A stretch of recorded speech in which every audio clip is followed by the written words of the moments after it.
Greetings. This is Sneaker and Fashion Edition. We're teaming up with the Who Are You Really podcast for this special episode 5 edition. And we are here on the downtown mall in Charlottesville, Virginia. And oh, my guy Lou, man, what's going on, brother? Almost tripped over my shoestring. What's going on? I did. Got my chucks loose, man. But yeah, man. So we are in your shop on the downtown mall. So tell me a little bit about the shop and how did it originate? Let's see. The shop opened in May of 2021, right in the middle of COVID.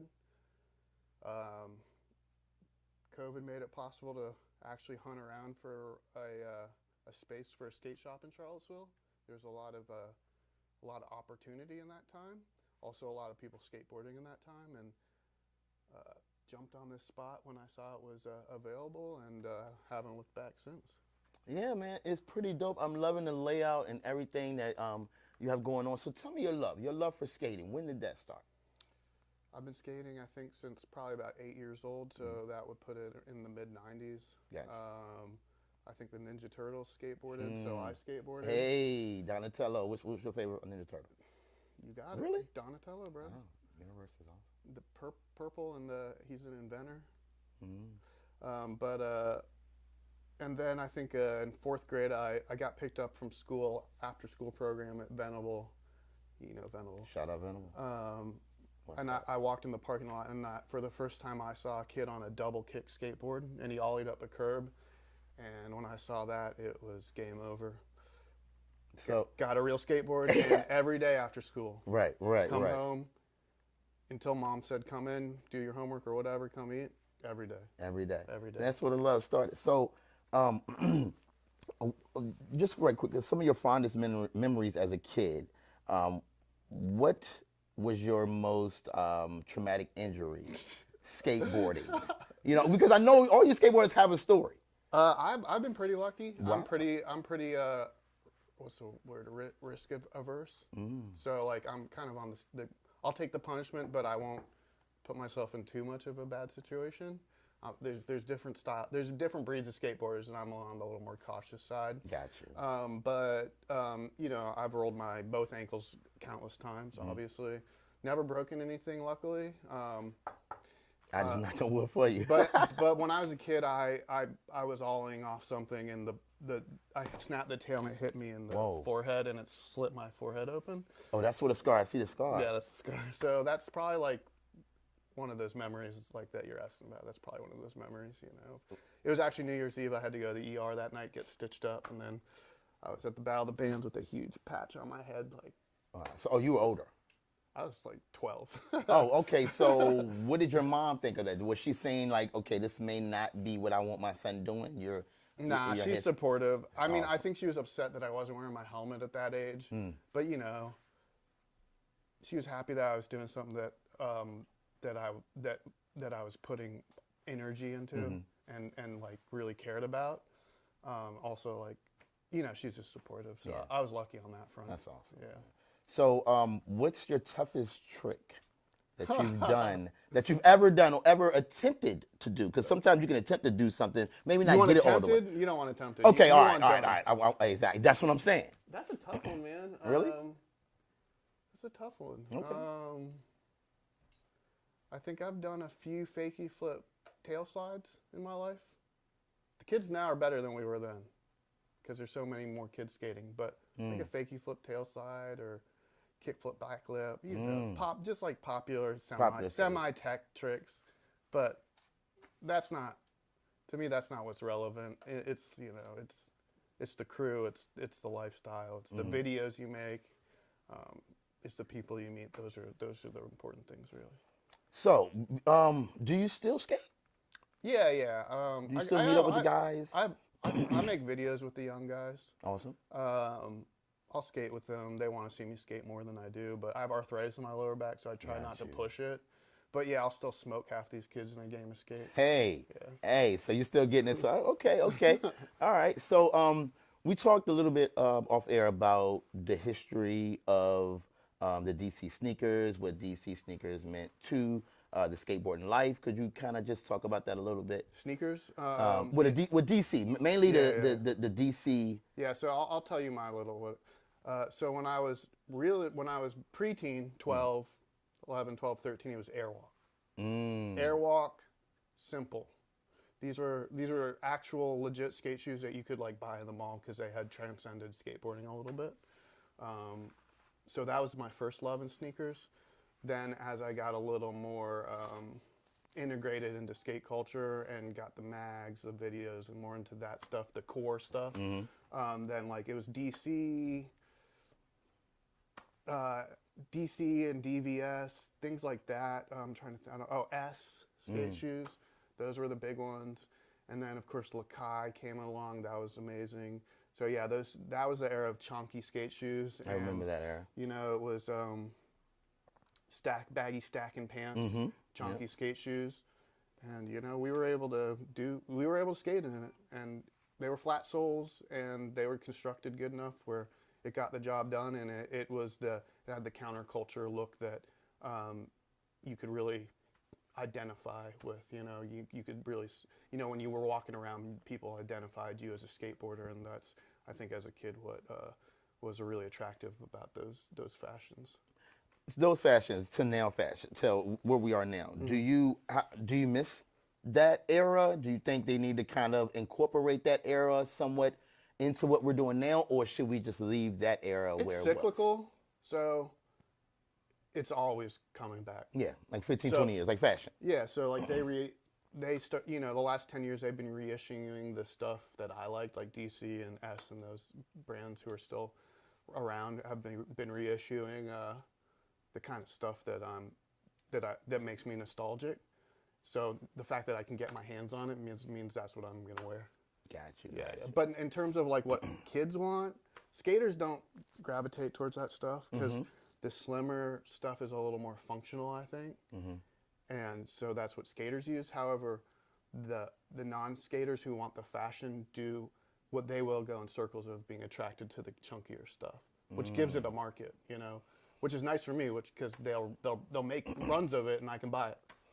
So that's not beneficial to your quintessential skater, is the chunky style. You know, more your popular skaters will probably have the Blazer, more slimmer the Nike SB Blazer, because that's more durability, or what factors? They call it board feel. So less shoe means you have more when you're manipulating your board with your feet. You have more feel of the board. Where when you have those chunky shoes, you lose that feel. However, you'll get used to either one. So you're able to do your stuff. But I think it's part just popularity, part like functionality. Got you. And like we were talking earlier, the nice thing about the big corporate brands getting involved is they really have elevated the functionality of a skate shoe. So the smaller, more core brands, if they want to survive, they need to learn how to make their shoes more viable for function. And talk about that. So how we talking about the big brands and everything is like, I've been around skateboarders. Know a lot of people that skate, but it's bringing in a lot of different types of people from every different walk of life now because of the surge of the SBs. You mean the fashion? The fashion, the fashion the trend is bringing more attention to actual skaters. Yeah, you know what I mean, and to see how great they are. And could you talk about that a little bit and how that has benefited the skaters and you, to a certain extent? In terms of the culture, I don't know if the culture needs it. In terms of like, well, maybe not need it. In terms of core skateboarding, is not that relevant. In terms of the industry likes it, the skate shops like it, and of course if you have skate shops that can make money, then that'll stimulate the core community. So for instance, this shop on a walking mall, I think I do 60-70% of my business is non-skater, but I'm still going to stock this store for the skateboarder. So it does stimulate the core community in that sense. So, but we did talk about how certain athletes are making more money now than they were making before. And I think that's part and large due to the universal, aspect of bringing more attention to skaters. Because now, like a lot of people that I talk to now, they're like, oh yeah, I got those SBs because, Deshaun, man, I watched him skate and he did this trick, something that they probably never would have watched him do. if they wouldn't have tapped into the fashion. Yeah, so there's good and bad with every corporations getting involved with stuff brings good and bad for everything, right? And like those are the two things I was saying. You get all of a sudden skaters can actually make a really great living. Not a lot of them, but some of them, which is better than before, where no one could make a great living. So the big corporations do allow that to happen, and they, like I said, they allow the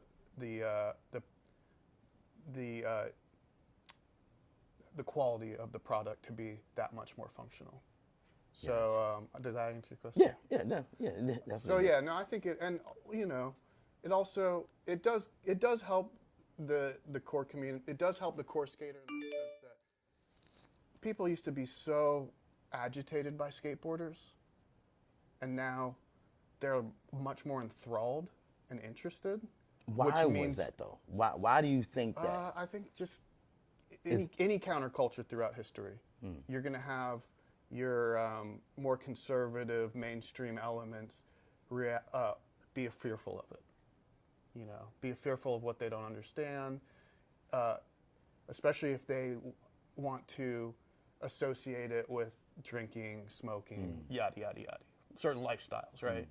So, for instance, you skated UVA campus in the late 90s, early 2000s. You weren't getting the best, you know, people didn't want you there. But now, the students see it, they love it. You know, they recognize the talent or the commitment or the skill level, the lifestyle. They understand the whole thing, and they're inspired by it, and they want to see it. Awesome. So, piggybacking off that, segueing right off that. So, when people come into your store, what should your quintessential customer expect when they come into your skate shop store? Because there's all types of skate shop stores across the Every skate shop's different. Exactly. Every skate shop's different. We'll make sure it's unique, because yours is very unique. It's very unique. I think personally, as an owner, I'm the only one in here, and so I think a lot of times skate shops don't do the best job of catering and educating parents with young skateboarders, whereas I think I'm really good at that. Of course, I want their business, and I want those kids to want to skate, but in general, I just like interacting with parents. So this is a very comfortable skate shop for a parent to come into, and I'll give them my full. I'll be honest, and I'll give them as much information as I can for them and their child to succeed in the endeavor. So I think that's a unique thing about this shop. That's a consistent thing that kind of customer will get. Non-skaters, I'm going to cater to them as best as I can because they're the ones who keep the lights on, and I know that they like that. I'm going to support the core industry, and that's what they come in for. And so it makes it real easy for me to not really stray too far from what I like and love about skateboarding, and that's what they want when they come in here.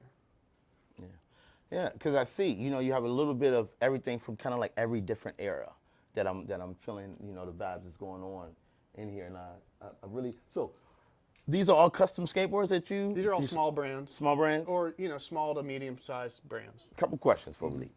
What's your favorite skateboard ever that you've ever purchased, that you've ever seen, that you ever like, I gotta have it, or you never got it? What is it? I know all you skaters have one. Well, Alien Workshop I loved Alien Workshop when I was 13, 14, 15, 16. And Stevie Williams, Josh Kalis, these kind of street skateboard pioneers who had really great fashion, great style, great trick selection, great spots, skated in Philadelphia on the East Coast at a time when California was the entire industry.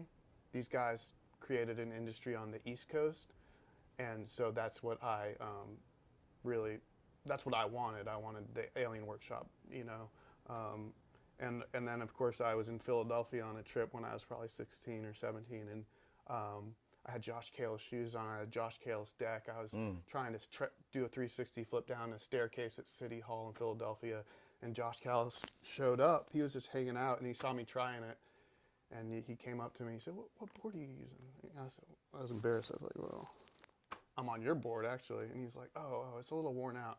And he went to his trunk and gave me a new deck.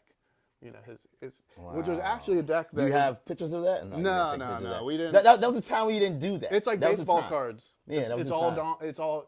Yeah, they're the new baseball card. If you had all that stuff, like that deck he gave me is actually like, I think, a popular collector item now. You still got it? Oh no, dude. No, I don't got any of it. The only thing I got is my video collection. But even that dwindled, like, because, you know, over the years you lend them out, your friends never bring them back to you. So I probably have like a quarter of my video collection, but that's the only thing that made it. The decks didn't make it, the shoes didn't make it. I mean, well, the shoes we know. Yeah. But yeah, no, the decks, you know, it'd die, you'd throw it away.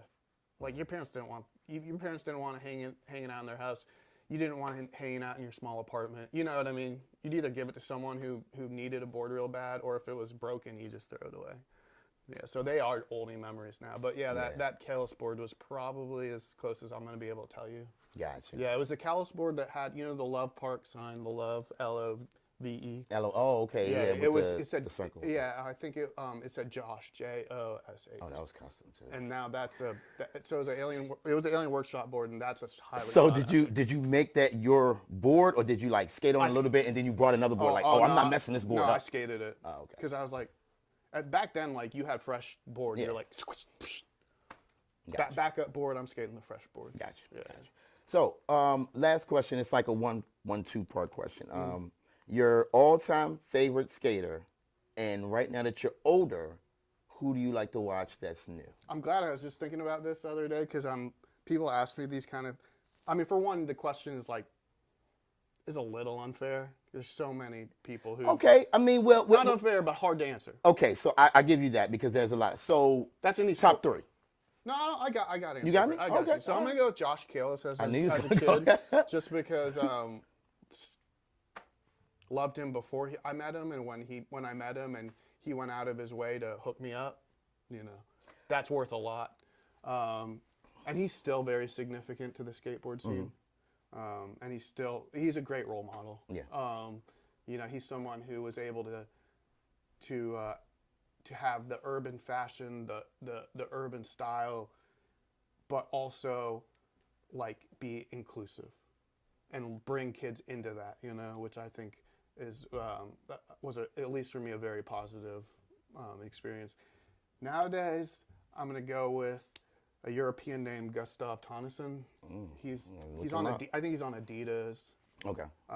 World-class skateboarder, incredible trick selection, incredible style, and then he also happens to shoot and edit like the best skate videos, in my opinion. Wow. Which is something. Oh, he shoots his own? He does everything. Whoa. He does a video series called Sour Videos. Wait, yeah, I think they're called Sour Solution. Well, the brand is Sour, and his videos, the Sour videos. I think there are 3 of them.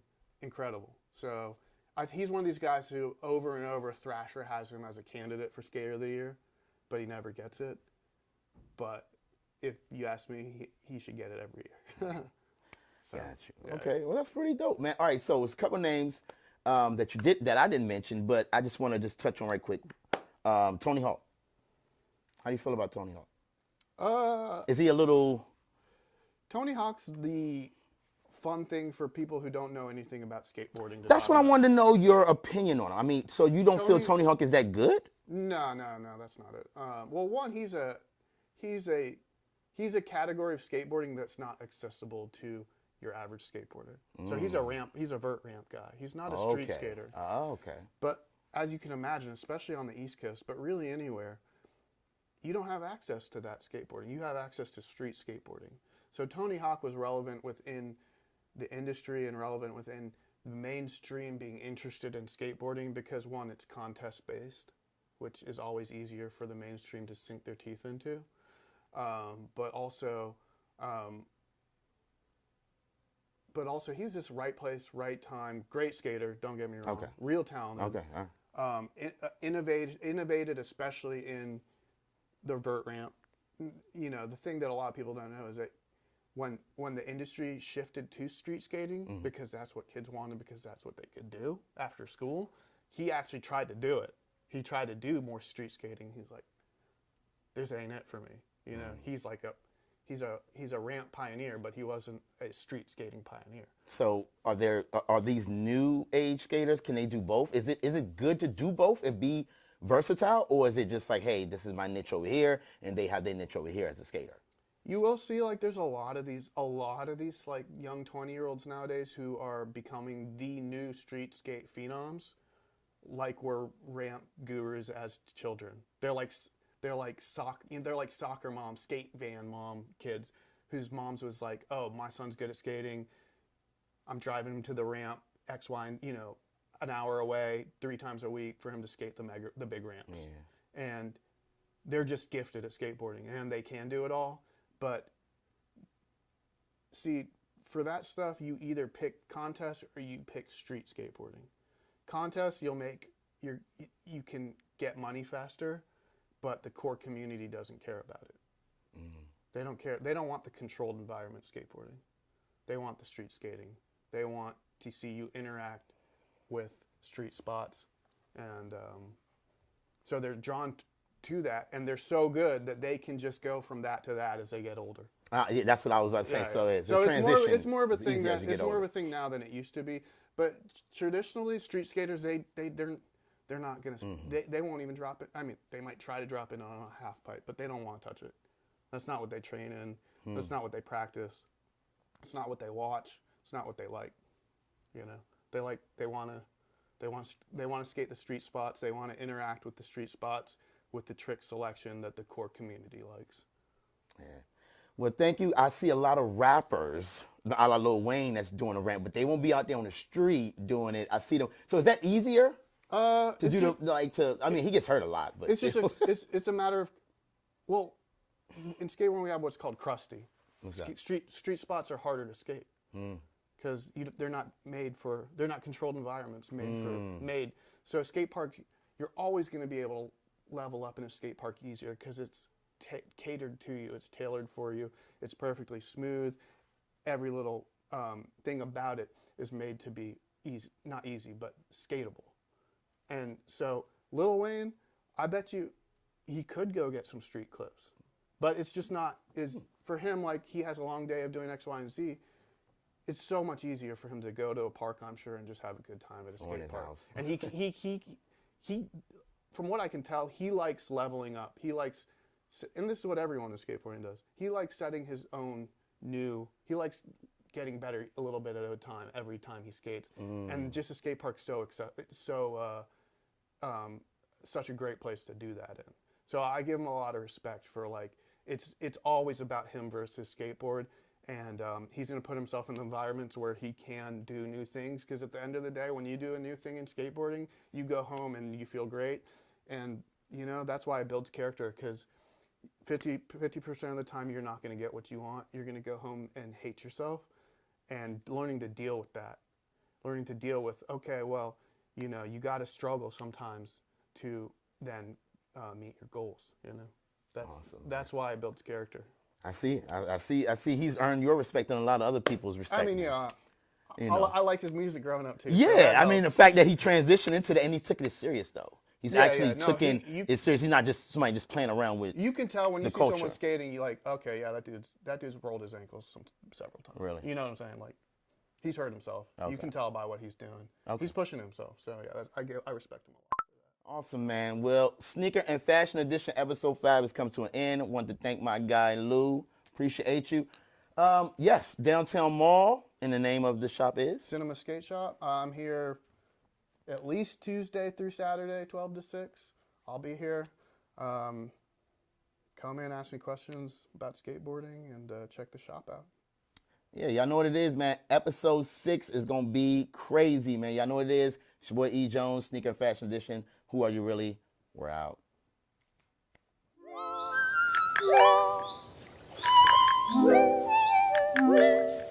Woo!